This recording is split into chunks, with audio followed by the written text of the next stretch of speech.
Connor పురపాలక సంఘంలో మొదటి సమావేశం ఏర్పాటు చేశారు 11 గంటలకు.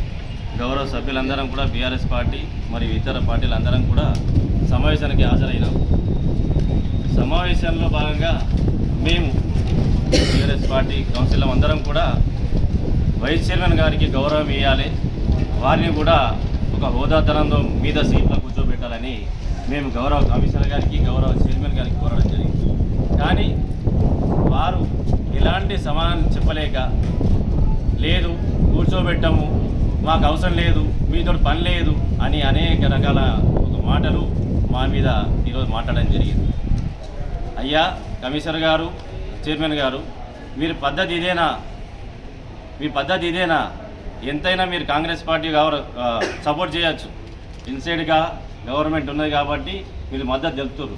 కానీ ఒక గౌరవ సభ్యులం, ప్రజలతో ఎన్నుకోబడిన గౌరవ సభ్యులం ఈరోజు మాకందరి కూడా ఒక సిగ్గుచెట్టుగా బాధపడుతున్నాం. ఒక మహిళగా, ఒక మహిళామానిగా ఆమె మేము మద్దతు ఇస్తే ఒక కించపరిచే విధంగా మమ్మల్ని మీటింగ్ లేదు అయిపోయింది అనే ఒక వ్యతిరేక చేష్టలతోటి వెళ్ళిపోయారు. ఇక్కడ అదే అర్థమవుతుంది. ప్రజలారా ఒక్కటే గమనించండి, వీళ్ళు ప్రజాపాలన చేసేవాళ్ళు కాదు, ప్రజల సమస్యను తీర్చేటోళ్ళు కాదు, డెవలప్మెంట్ చేసేటోళ్ళు కాదని ఈ సందర్భంగా తెలియజేస్తున్నారు. వీళ్ళు చేసేది కాక అనవసరపు మమ్మల్ని కించపరిచే విధంగా, మమ్మల్ని అవమానపరిచంగా ఈరోజు ఈ సమావేశం ఏర్పాటు చేశారు. మేము కూడా రానున్న రోజుల్లో ఈ సమస్యని, ఈ పద్ధతిని మార్చుకునే విధంగా మేము పోరాటం చేస్తాం. ఎంతవరకైనా తెగిస్తాం, ఎంతవరకైనా ముందుకు పోతామని సందర్భంగా తెలియజేస్తున్నాం. బీఆర్ఎస్ పార్టీ ఉన్నప్పుడు గౌరవ చైర్మన్గా సద్దాం హుసేన్ గారు ఉండే, వైస్ చైర్మన్గా గౌరవ గిరీష్ గారు ఉండే.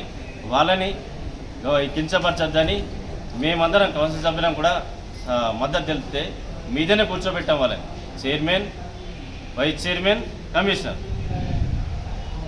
ఆ తర్వాత కూడా సాయం సుల్తానా గారు చైర్మన్ అయినప్పుడు కూడా రాజేందర్ గారు వైస్ చైర్మన్ అయ్యారు, వారిని కూడా పై సీట్లో కూర్చోబెట్టాం. ఇప్పుడు అదే మాట్లాడితే లేదు, ఇక్కడ ఎక్కడ లేదు, ఏ మున్సిపాలిటీ లేదు, రాష్ట్రంలో లేదు, దేశంలో లేదు అని ఒక అవమానపు మాటలు మాట్లాడుతున్నారు కమిషనర్ గారు. మీరు రానున్న రోజుల్లో తగిన మూల్యం చెల్లించుకుంటారు. మేము దాన్ని కూడా పోరాటంగా ఏ రకంగా వెనుకపోమని ఈ సందర్భంగా తెలియజేస్తాం.